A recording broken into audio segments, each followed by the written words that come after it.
చదువుకుందాము.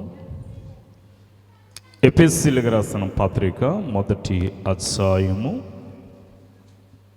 ఎఫెసీయులకు రాసిన పత్రిక మొదటి అధ్యాయము 7వ వచనాన్ని పఠించుకుందాము.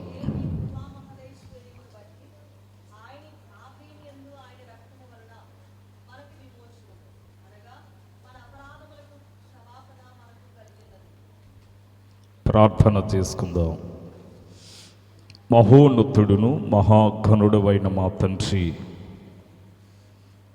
ఈ పరిశుద్ధమైన శ్రేష్టకరమైన వాక్య లేఖనములను బట్టి వందనములు, స్తోత్రములు.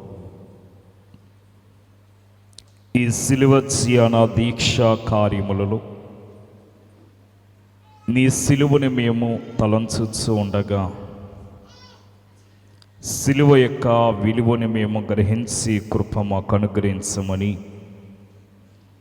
సిలువనాథుడైన క్రీస్తు ప్రభుని బట్టి బ్రతములాడుకొనుచు ఉన్నాము తండ్రి. ఆమేన్. దేవుని యొక్క మహాకృపను బట్టి ఏర్పాటు చేయబడిన ఈ మండల కాలంలో సిలువ ధ్యాన కార్యములో ఉన్న మనకి సిలువనాథుడైన క్రీస్తు యొక్క విలువైన దీవెన ప్రభు మనకు అనుగ్రహించును గాక. ఆమేన్.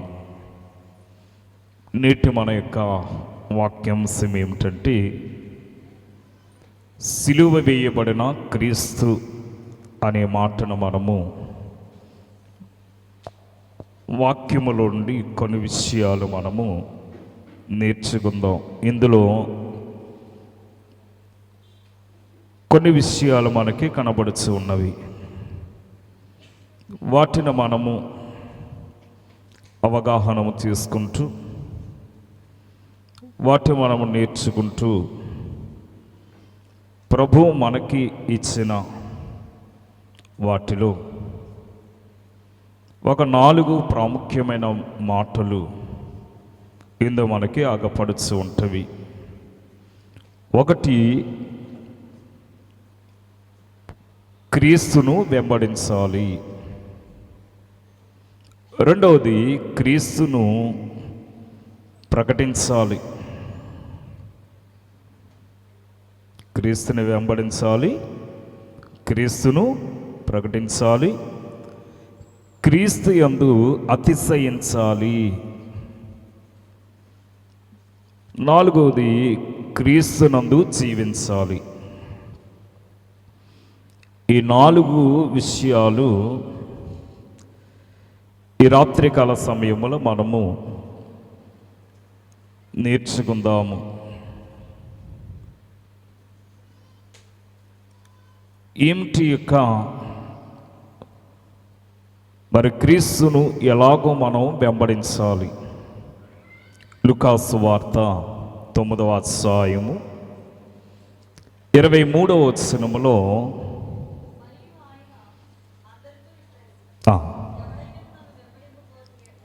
చూడండి, క్రీస్తు వారికి తెలియజేసిన విషయం ఏంటంటే, ఆయన అందరితో ఎలాగున సెలవిస్తూ,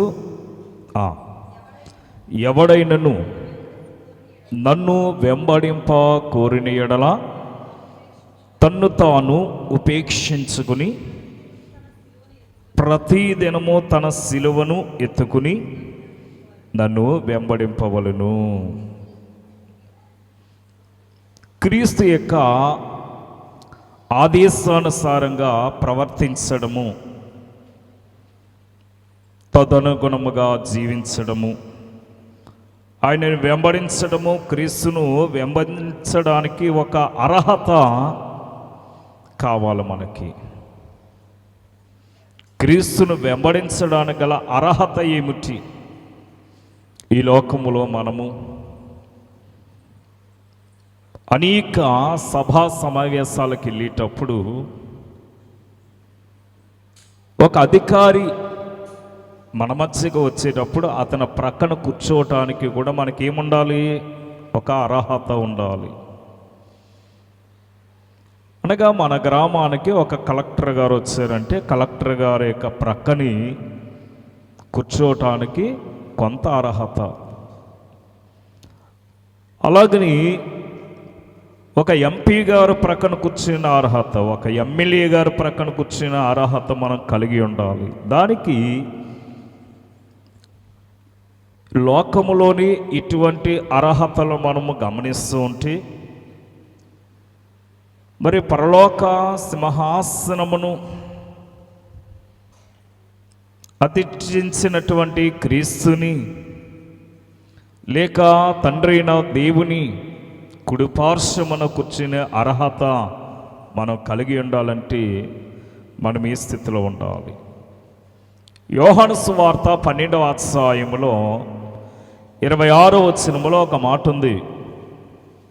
ఏమనంటే, ఒకడు నన్ను సేవించిన ఎడల నన్ను వెంబడింపవలను, అప్పుడు నేను ఎక్కడ ఉందును అక్కడ నా సేవకుడును ఉండును. ఒకడు నన్ను వెంబడించిన ఎడల నేను ఎక్కడైతే ఉంటానో అక్కడ నా సేవకుడు కూడా ఉంటాడు అంటున్నాడు ఇక్కడ. అదే విషయము యోహాను సువార్త 6వ అధ్యాయము 2వ వచనానికి వస్తే,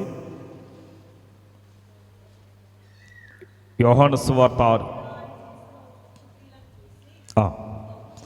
బహుజనులు యేసును వెంబడించారట. బహుజనులు కనుక బహుజనులు ఎలాగైతే యేసును వెంబడిస్తూ ఉన్నారో, ఈనాడు మనము కూడా సర్వ మానవులు రక్షణార్థమై భూమి మీదకి దిగి వచ్చినటువంటి క్రీస్తు యొక్క సువార్త తట్టు మనం ఏం చేయబడాలి? ఆకర్షింపబడాలి. ఎందుకంటే ఆకర్షింపబడటానికి క్రీస్తు జీవించిన దినాల్లో అనేకమైన అద్భుతాలు ఆయన చేశాడు గనుక, ఆయన అద్భుతములు చేశాడు గనుక అద్భుతాన్ని బట్టి ఆయనను వెంబడించారు. అందుకే మొదటి తిమోతికి రాసిన పత్రిక 6వ అధ్యాయము 15వ వచనాన్ని మనం గమనిస్తే,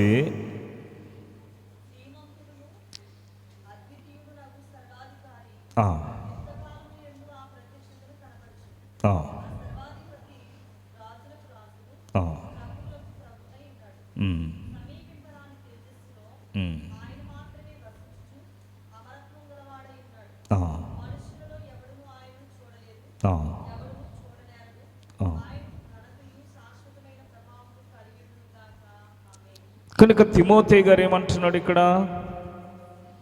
ఆయన ఏమై ఉన్నాడు? శ్రీమంతుడై ఉన్నాడు.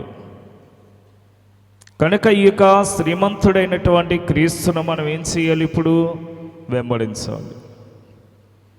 మార్కు గారు కూడా ఒక మాట అంటాడు 6వ అధ్యాయం ప్రారంభ వచనములో,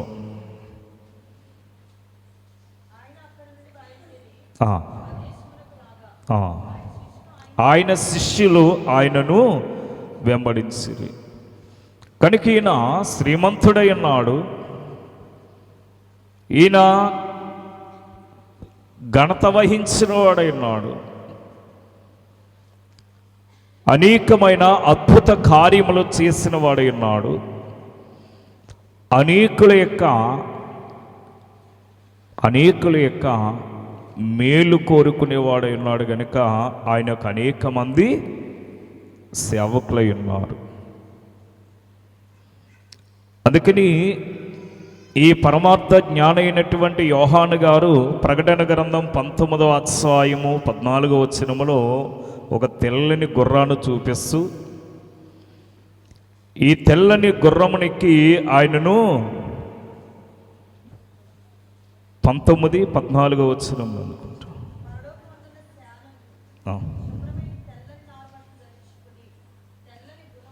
తెల్లని గుర్రములకి ఆయనను వెంబడించుచుండిరి. తెల్లని గుర్రమునికి ఆయనను వెంబడించుచుండిరి. అందుకే ఈనాడు మనము కూడా ఈ తెలుపు పరిశుద్ధతకు గుర్తు, ఈ తెల్లని వస్త్రము పరిశుద్ధతకు గుర్తు గనక మనము తెల్లని వస్త్రములను ధరించుకుని దేవాలయం యొక్క మెట్లను ఎక్కి ఆయనను మనము వేడుకునే వారమై ఉండాలి. అప్పుడు వారు వెంబడించారు, ఇప్పుడు మనము వేడుకునే వారమై ఉండాలి. అందుకని ఆయన చెప్పిన మాట ఏమిటంటే, ఇదిగో నా సిలువను ఎత్తుకుని నన్ను వెంబడించండి అంటున్నాడు. ఈవేళ ఈ సిలువ అనగా శ్రమను భరిస్తూ మనము క్రీస్తును వెంబడించేవారమై ఉండాలి. ఎవరైతే క్రీస్తు యొక్క సిలువనెత్తుకుని ఆయనను వెంబడిస్తూ ఉంటారో వారు దేవుని యొక్క మహిమ స్వరూపమున వారు ధరించుకున్న వారు ఉంటారు. ఆయన యొక్క ముఖ తేజస్సును వారు పొందుకునేవారు ఉంటారు. రెండో విషయం ఏంటంటే ప్రకటించాలి. ఒకటి, వెంబడించినటువంటి నీవు ఆ వెంబడించి క్రీస్తు యొక్క శక్తిని ఎరిగినటువంటి నీవు ఏం చేయాలంటే ఆయన శక్తి విషయంలో నీవు ప్రకటించేవాడవై ఉండాలి. ఎందుకనగా ఆనాడు సమరయ స్త్రీ క్రీస్తును చూచి క్రీస్తు యొక్క ఉన్నతమైనటువంటి స్థితిని గూర్చి, ఆయన చెప్పినటువంటి మాటలను గూర్చి సమరయ పట్టణానికి వెళ్ళి ఆ సమరయులకు ఎలాగైతే ఆమె బోధించి వారినందరినీ మార్చిందో అలాగనే మనము కూడా ప్రకటించేవారమై ఉండాలి. అపొస్తలుడైనటువంటి పౌలు 1 కొరింథీయులకు రాసిన పత్రిక 1వ అధ్యాయము 23వ వచనాన్ని మనం గమనిస్తే,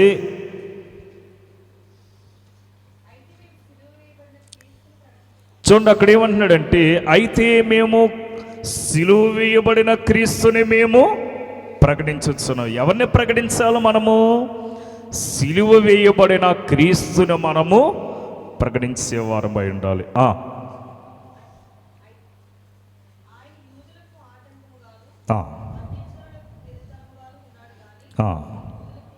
యూదులకేమి గ్రీసు దేశస్థులకేమి పిలువబడిన వారికి క్రీస్తు దేవుని శక్తి అయి ఉన్నాడట. క్రీస్తు దేవుని యొక్క శక్తి కనుక ఈనాడు మనము మరి క్రీస్తు యొక్క సిలువను ఎత్తుకొని ఆయనను వెంబడించినటువంటి మనము ఆయనను ప్రకటించే వారమై ఉండాలి అంటున్నాడు. ఈ 2 కొరింథీయులకు రాసిన పత్రికలో 4వ అధ్యాయం 10వ వచనానికి వస్తే, యేసు యొక్క జీవము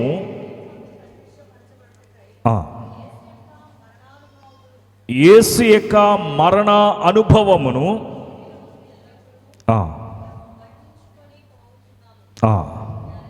ఎలాగనగా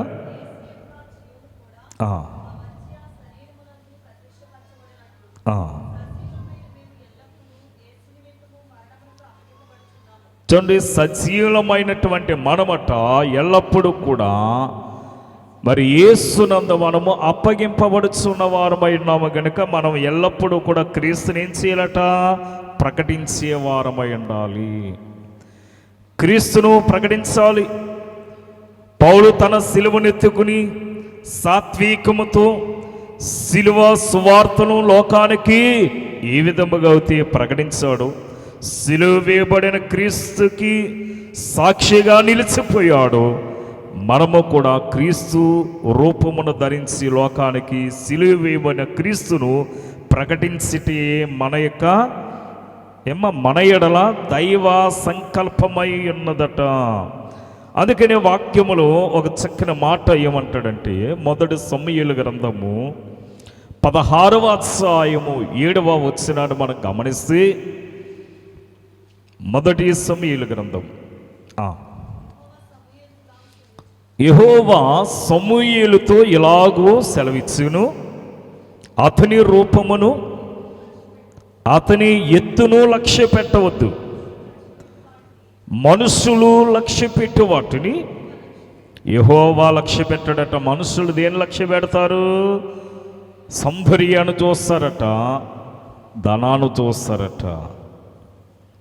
కనుక వారు ప్రతిబింబాన్ని చూసేవారైనారు, రూపమును చూసేవారైనారు, అలాగని ధనాన్ని చూసేవారైనారు. కానీ దేవుడు వాటిని చూడడు, దేవుడు వాటిని లక్ష్య పెట్టాడు. చదువుదాం. చూడండి, మనుషులు పై రూపమును లక్ష్య పెట్టుదురు కానీ యెహోవా హృదయమును లక్ష్య పెట్టేవాడట. సువార్తను వేషధారణతో ప్రకటించకూడదట.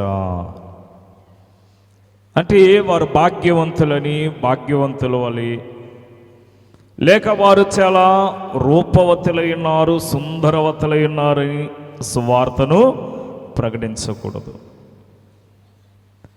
ఏం చేయాలంటే మూర్ఖంగా దేవుని వాక్యమును ప్రకటించకూడదు. బాగా గమనించండి. అదే విషయం మనకి అపుస్తలుడైన పౌలు చూపిస్తాడు. 1 కొరింథీయులకు రాసిన పత్రికలో 13వ అధ్యాయము 4 నుండి 7 వచనాల వరకు మనం గమనిస్తే, 1 కొరింథీ 13:4 వచనం.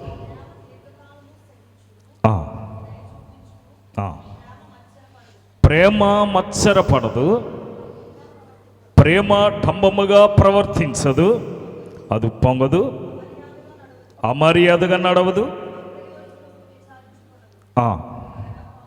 త్వరగా కోపపడదు,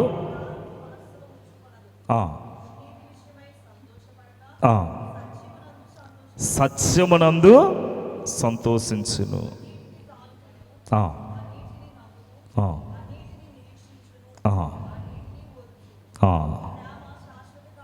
ప్రేమ శాశ్వత కాలము ఉంటుందట. అందుకని మనం ఎలాగూ ఆయనను ప్రకటించాలంటే ప్రేమతో. అందుకని బైబిల్ అంతట్లో మనం గమనించినట్లయితే ఈ ప్రేమ తత్వమును క్రీస్తు బోధించినట్లుగా మనం చూస్తూ ఉంటాము.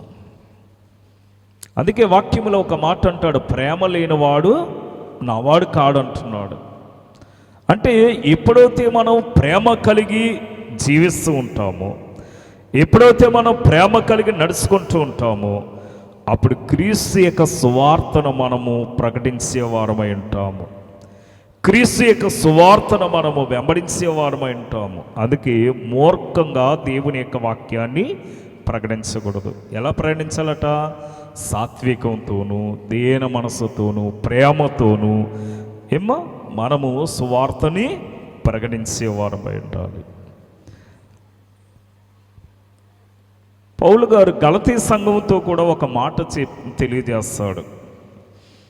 గలతీయులకు రాసిన పత్రిక 5వ అధ్యాయానికి వస్తే 22-23 వచనాల్లో చూడండి, అక్కడ ఏమంటున్నాడంటే, అయితే ఆత్మ ఫలం ఏమనగా, చూడండి అక్కడ ఫస్ట్ ఏమంటున్నాడు? ప్రేమ, సంతోషము, సమాధానము, దీర్ఘశాంతము, దయాళత్వము, మంచితనము, విశ్వాసము, సాత్వికము, ఆశా నిగ్రహము. ఇవి ఆత్మఫలాలు. ఈ ఆత్మఫలాల్లో మరి మనము వాటిని ధరించుకుంటే, ఆ ఆత్మఫలాల ప్రకారం మనం నడుచుకుంటే అనేక మందిని క్రీస్తు తట్టు మనము ఆకర్షించుకోగలుగుతాము. ఎవరైతే ఆత్మ ఫలాల ప్రకారం జీవిస్తారో వారు క్రీస్తు యొక్క ఆత్మ వారిలోనికి ప్రవేశిస్తుంది. అప్పుడు దేవుని ఆత్మతో వారు నింపబడిన వారు అంటారు. దేవుని యొక్క ఆత్మతో వారు ఎప్పుడైతే నింపబడతారో వారు ఆశీర్వదింపబడతారు. 23వ వచనములో చెప్పినట్లుగా, కనుక ఇటు వాటికి విరోధమైనటువంటి నియమమేమియో లేదు.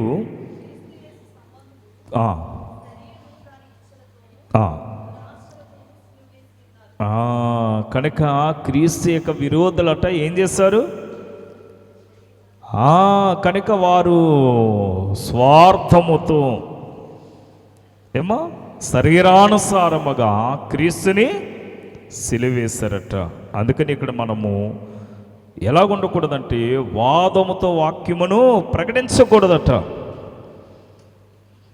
గలతీ సంఘంలో ఏమన్నాడు? వ్యక్తిగతంగా ప్రకటించినప్పుడు ఓర్పు ఉండాలట. ఓర్పుతో మనము సువార్తని ప్రకటించాలి. ఓర్పు లేకపోతే సువార్త ప్రకటించగలదమా? ప్రకటించలేం. ఎవడో వచ్చి ఏదో ఒక మాట అంటాడు, ఆ మాట అన్నాడు కదని మన కోపంతో సువార్త మానేసుకుంటే సువార్త ముందుకు సాగుతుందా? సాగదు. కనుక మనము ఓర్పు గలవారమై ఉండాలి, సహనము గలవారమై ఉండాలి. అందుకే వ్యక్తిగతంగా ప్రకటించినప్పుడు మనం ఏం కలిగి ఉండాలట? ఓర్పు కలిగి ఉండాలి. తిమోతి గారు ఏమంటాడంటే వాదముతో వాక్యమును ప్రకటించకూడదట. వాదాలతో, కోపముతో మనము దేవుని యొక్క వాక్యాన్ని ప్రకటించకూడదు అంటాడు. 2వ తిమోతికి రాసిన పత్రిక 2వ అధ్యాయము 24వ వచనాన్ని చదివితే, సత్య విషయమైనటువంటి అనుభవ జ్ఞానం వారికి కలిగినటకి దేవుడు ఒకవేళ ఎదురాడే వారికంటే పోరాడే వారికి, వాదించే వారికి మారు మనస్సు దయచేస్తాడేమో. చూడండి, ఎంతోమంది ఎదురాడినటువంటి వారు మారు మనస్సు కలిగి మార్పు చెంది దేవుని సాక్షులుగా జీవించిన వారిని ఎందరో మనము చూస్తూ ఉన్నాం. చదువుకుందాం. అందువలన చూడండి, ఇక్కడట సాతాను తన ఇష్టము చెప్పిన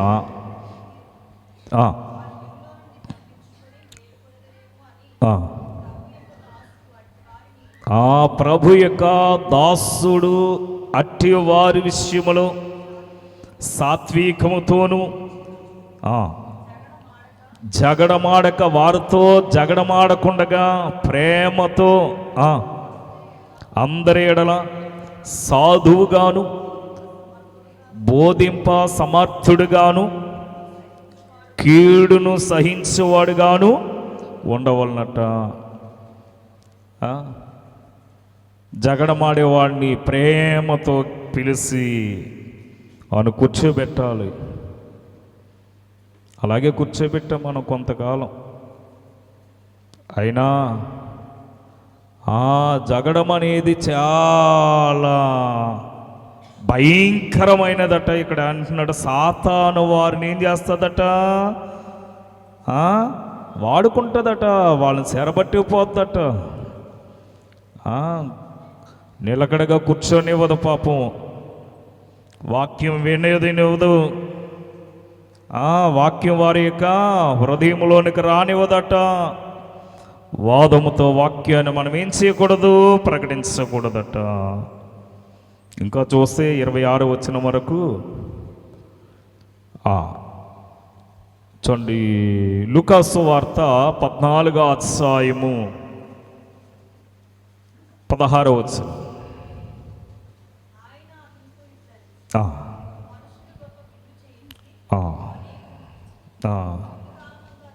విందు కాలమందు అతడు ఇప్పుడు సిద్ధమైనది రండని పిలువబడిన వారితో చెప్పుటకు తన దాసుని పంపెను. కనుక నిరుత్సాహముతో సువార్తను ప్రకటించకూడదట. కనుక నిరుత్సాహముతో మరి ప్రకటించడం ద్వారా మనము ఏం చేయబడతాం?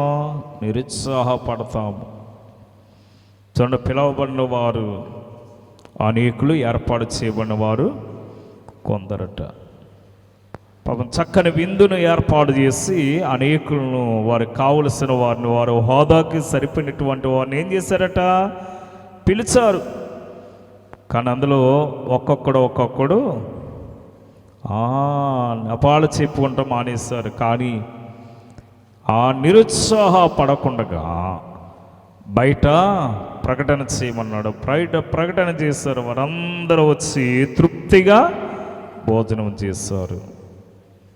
కనుక మనము ప్రకటించే వారమై ఉండాలి. ఏం ప్రకటించాలి? ప్రకటన అనగా మనకందరికీ తెలుసు, పానగా ప్రకటించవలసినది, ప్రపంచానికి ఒక నోటీస్ వంటిది. కానగా కఠినమైన గ్రంథము, కడవరి శిక్షను తెలియజేసే గ్రంథము, కఠినమైన గ్రంథము. తానగా టర్నింగ్ గల గ్రంథము, ఎటువంటి వారు హృదయమైన ఒకేసారి తిప్పేసే గ్రంథము. నానగా నమ్మి తీరవలసిన గ్రంథము, నమ్మకపోతే నరకముంది అని ఖచ్చితంగా తెలియజేసిన గ్రంథమే ప్రకటన గ్రంథము. ఈవేళ దేవుని యొక్క సువార్త ప్రకటన విషయంలో మనం చూస్తున్నాము. ఈ సువార్త సకల జనులకు సాక్షార్థముగా ఉండాలి అంటున్నాడు. దేవుని యొక్క సువార్తట సకల జనులకు సాక్షార్థముగా ఉంటుందట. ఇందులో మూడో విషయం ఏమిటంటే అతిశయించాలి. ఏమో గలతీయులకు రాసిన పత్రిక 6వ అధ్యాయం 14వ వచనములో పౌలు తనకున్న జ్ఞానాన్ని బట్టి అతిశయించలేదు.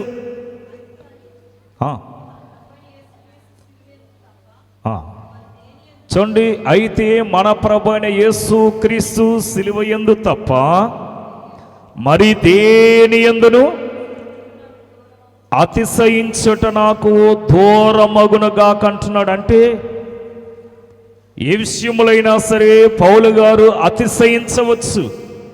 కారణం ఏమిటంటే పౌలు గారు తనకున్న జ్ఞానాన్ని బట్టి అతిశయించవచ్చు, తనకున్నటువంటి వాక్యోత్తరమును బట్టి, అతడుకున్నటువంటి ధనాన్ని బట్టి అతడు అతిశయించవచ్చు. మంచి భాగ్యవంతుడు పౌలు గారు. ధనికుల యొక్క కుటుంబంలో జన్మించాడు పౌలు గారు. కానీ ప్రభు అయిన యేసు క్రీస్తుని ఎరిగిన తర్వాత, మన ప్రభు అయిన యేసు క్రీస్తు సిలువ యందు తప్ప దేని యందును అతిశయించట నాకు దూరమగునుగా కంటున్నాడు. లోకము సిలువను అసహించుకుంటే పౌలు సిలువను హత్తుకుని అతిశయించాడట. ఈవేళ నీవు సిలువను హత్తుకుని సిలువ యందు నీవు అతిశయపడుచు ఉన్నావా? లేక లోకము సిలువను అసహించుకున్నట్లుగా, అనగా క్రీస్తు యొక్క ప్రేమ తెలియని వాడు క్రీస్తును ద్వేషిస్తూ ఉంటాడు. అలాగ మనము కూడా క్రీస్తును ద్వేషించేవారమైనా మేము దేని విషయంలో మనం అతిశయము? లోకం అంటాం, ఏం చూసమ్మా ఈడు ఎగిరెగిరి పడుతున్నాడు అంటారు చాలామంది. వీడికి అంత అతిశయము ఎక్కడి నుంచి వచ్చింది? ఎవరిని చూసుకుని వీడు ఎంత అతిశయపడుతున్నాడు అంటూ ఉంటారు. ఏదో ఒక కారణం ఉండాలి కదా. అపొస్తలుడైనటువంటి పౌలు రోమీయులకు రాసిన పత్రిక 5వ అధ్యాయం 2వ వచనాన్ని మనం గమనిస్తే, ఆయన ద్వారా మనము విశ్వాసము బట్టి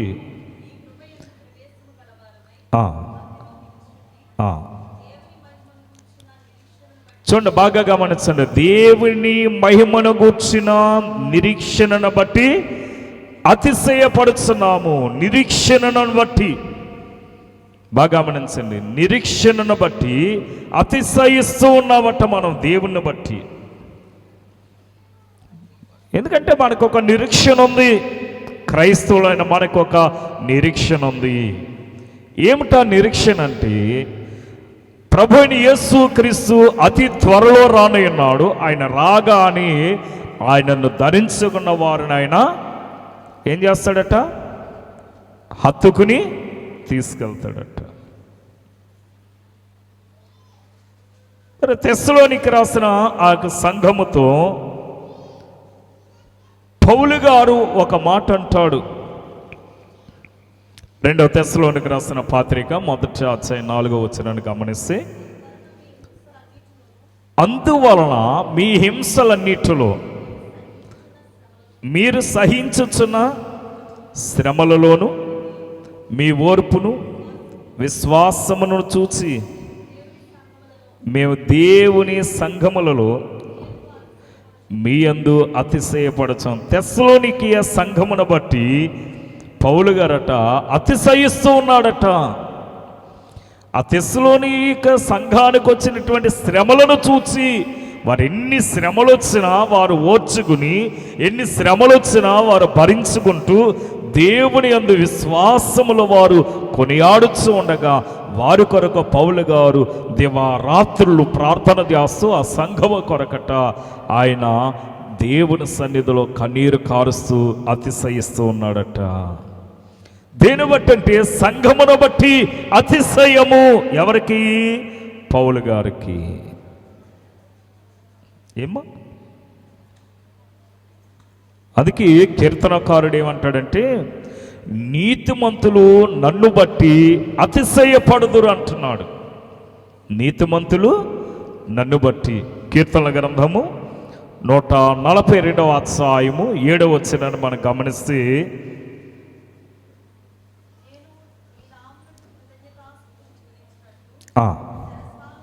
శిరస్సాలలో ఉండి నా ప్రాణమును తప్పింపుము,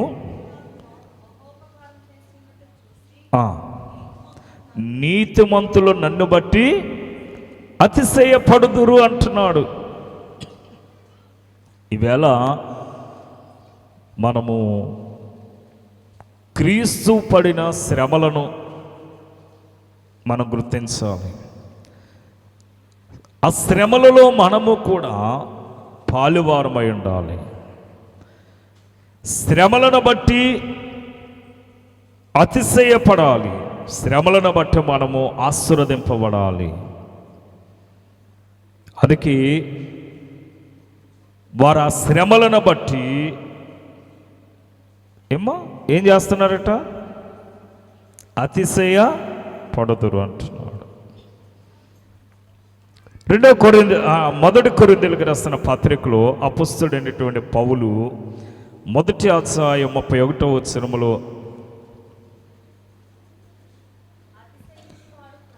అతిశయించువాడట ప్రభువునందే అతిశయింపవలను. అతిశయించేవాడు, సంతోషించేవాడు, ఆనందించేవాడు అది ప్రభువును బట్టే ఆనందించాలట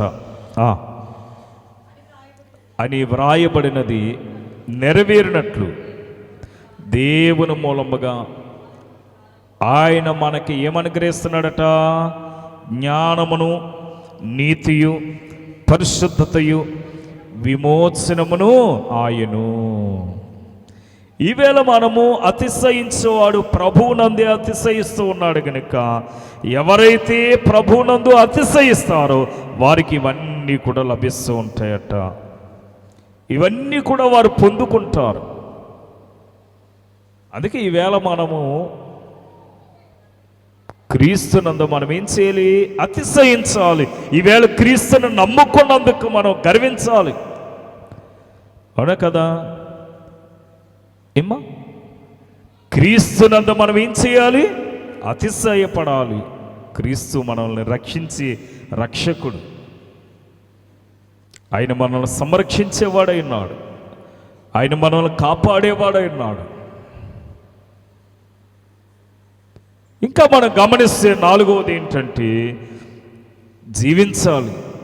ఆయనలో జీవించాలి. గలతీయులకు రాసిన పత్రిక 2వ అధ్యాయము 20వ వచనములో,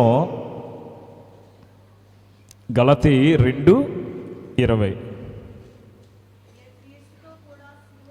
చూడండి, అక్కడ అంటున్నాడు, నేను క్రీస్తుతో కూడా సిలువ వేయబడి ఉన్నాను, ఇకను జీవించేవాడును నేను కాను, క్రీస్తే నా యందు జీవించుచున్నాడు. కనుక మనం అంటాం జీవించుచున్న పేరుంది కానీ మనము మృతులమై ఉన్నామట. ఇక జీవించేవాడు ఎవరు? క్రీస్తే. మన యందు జీవించేవాడు క్రీస్తే. అందుకే 2 కొరింథీయులకు రాసిన పత్రిక 5వ అధ్యాయం 16వ వచనంలో అంటాడు, మనకు జీవమును అనుగ్రహించడానికి క్రీస్తు సిలువలో మరణించును, అప్పుడు మనము నూతన ఆత్మ సంబంధమైన జీవమును మనం పొందుకుంటామని అపుస్తుడైన పౌలు మాట్లాడతాడు. ఒకసారి చదువుదాం. 2 కొరింథీ 5:16లో, ఇక మీదట శరీర రీతిగా ఎవరిని మేము ఎరగము, మేము క్రీస్తును శరీర రీతిగా ఎరిగిండినను ఇక మీదట కూడా ఆయనను అలాగున ఎరగము. కాగా ఒకవేళ ఎవడైనను క్రీస్తునందున్న ఎడల వాడు నూతన సృష్టి. ఈవేళ మనము నూతన సృష్టిగా జీవించాలంటే క్రీస్తునందు మనము ఏం చేయాలట? జీవం, మనకు జీవం అనుగ్రహించడానికి క్రీస్తు సిలువలో మరణించినటువంటి ఆ క్రీస్తు యొక్క జీవంలోనికి మనం ప్రవేశించాలి. రోమీయులకు రాసిన పత్రిక 6వ అధ్యాయం 4వ వచనంలో ఒక మాట ఉంది. రోమా పత్రిక 6:4 చూడండి. కాబట్టి తండ్రి యొక్క మహిమ వలన క్రీస్తు మృతులలో నుండి ఎలాగో లేపబడినో అలాగే మనమును నూతన జీవమును, అంటే నూతనమైన ఆత్మ సంబంధమైన జీవమును పొందిన వారమై నడుచుకున్నట్లు మన బాప్తిస్మం వలన మరణములో పాలు పొందుటకై ఆయనతో కూడా మనము పాతి పెట్టబడతామే అంటున్నాడు. అంటే బాప్తిస్మము అనగా ఏం చేయబడటమంట? పాతి పెట్టబడుట. అంటే మనం క్రీస్తుతో కూడా ఏం చేయబడ్డాం? పాతి పెట్టబడిన వారమైనాం. ఏమో బోర్న్ అగైన్ అంటారు, అంటే తిరిగి జన్మించుట, తిరిగి లేచుట. ఇందాక మనం చదువాం గలతీయులకు రాసిన పత్రిక 2:20లో మనం చదువుకున్నాం. అయితే మన కొరకు ప్రాణం పెట్టిన ఒక మనుష్యుడికి మనం ఏమి ఇవ్వాలి? మరి మన కొరకు ప్రాణం పెట్టిన ఒక మనుష్యునికి మనం ఏమి ఇవ్వాలి? క్రీస్తు కొరకు జీవిస్తూ క్రీస్తుకు మన జీవితాంతము రుణపడి ఉండవలసిన మరి పరిస్థితిని మనం ఇక్కడ చూస్తూ ఉంటాం. అందుకే మరి సిలువ వేయబడిన క్రీస్తు మన యొక్క రుణాన్ని, ఆయన మన మరణాన్ని, ఆయన మన పాపాన్ని, ఆయన మన యొక్క సమస్తమైన ద్వేషము నుండి ఆయన మనల్ని సంరక్షించడానికి మనం పాట పాడుకుంటాం. నా రుణము తీర్చిన నా దేవా, నా ప్రభువా, నీ రుణము తీర్చగలను అంటున్నాం. కనుక ఆయన మన రుణాన్ని మనము ఆయన రుణాన్ని తీర్చుకునే మరి స్థితి మనకి లేదు. ఆయనకి మరేమిచ్చినా మనం ఆయన రుణాన్ని తీర్చుకోలేము.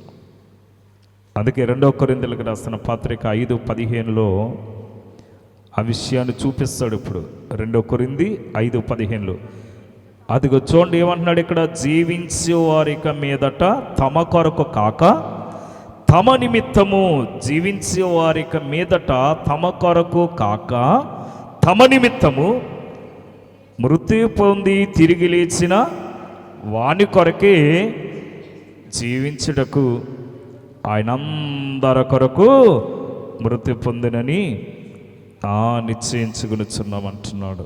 ఇక జీవించే వారికి మీదట తమ కొరకు కాక తమ నిమిత్తము మరణించినటువంటి క్రీస్తు కొరకు జీవించాలి. అందుకని రోమీయులకు రాసిన పత్రికలు అంటాడు, నీతిమంతుడి విశ్వాస మూలముగా జీవించనట. రోమా 1:17లో మనం చూస్తాము. అలాగనే గలతీయులకు రాసిన పత్రిక 2:19 ఏమంటాడంటే, నేనైతే దేవుని విషయమై జీవించు నిమిత్తము. ఎవరి నిమిత్తమట? మరి దేవుని విషయమై జీవించే నిమిత్తం అంటున్నాడు. నేనైతే క్రీస్తు కొరకే జీవిస్తానన్నట. ఈనాడు మనము క్రీస్తు కొరకు జీవించిన వారమై ఉండాలి. అందుకే గలతీ 2:20 అంటాడు, ఇకను జీవించేవాడు నేను కాను, మరి క్రీస్తే నా యందు జీవించుచున్నాడు అంటున్నాడు. క్రీస్తునందు మరి విశ్వాసము కలిగి జీవిస్తున్నటువంటి మనము, విశ్వాసం కలిగినటువంటి మనము ఇకనైనా సిలువ విలువను గుర్తెరిగి సిలువ శక్తిని మనము పొందుకునే వారమై ఉండాలి. అందుకని అంటాడు, అనేకులను అగ్నిలో నుండి లాగినట్లు కొందరినైనను మీరు ఏం చేయాలట? చెయ్యి పట్టుకుని లాగాలట బయటికి, అగ్నిలో నుండి లాగినట్లుగా. మరి ఎంతమంది, మొన్ననే చెప్పాను మీకు, మీ ఇంటి ప్రక్క వాళ్ళ కొరకైనా, మీ బంధువుల కొరకైనా, గ్రామస్తులు ఎవరి కొరకైనా ఒకళ్ళు గురిపెట్టుకోండి. వాళ్ళు మీరు 1 నెల 2 నెలలు మీరు పనిలో కూర్చునేటప్పుడు క్రీస్తు కొరకు మీరు చెప్పాలి, క్రీస్తు కొరకు బోధించాలి, క్రీస్తు యొక్క ప్రేమను లోకానికి తెలియచేయాలి. యేసు ఎలాగుంటాడో అని ఆ పొట్టి చక్కయ్య ఎలాగైతే చూడటానికి వచ్చాడు. ఎందుకు వచ్చాడంటే, ఈ పొట్టి చక్కయ్యకి ఎవరు చెప్పారు?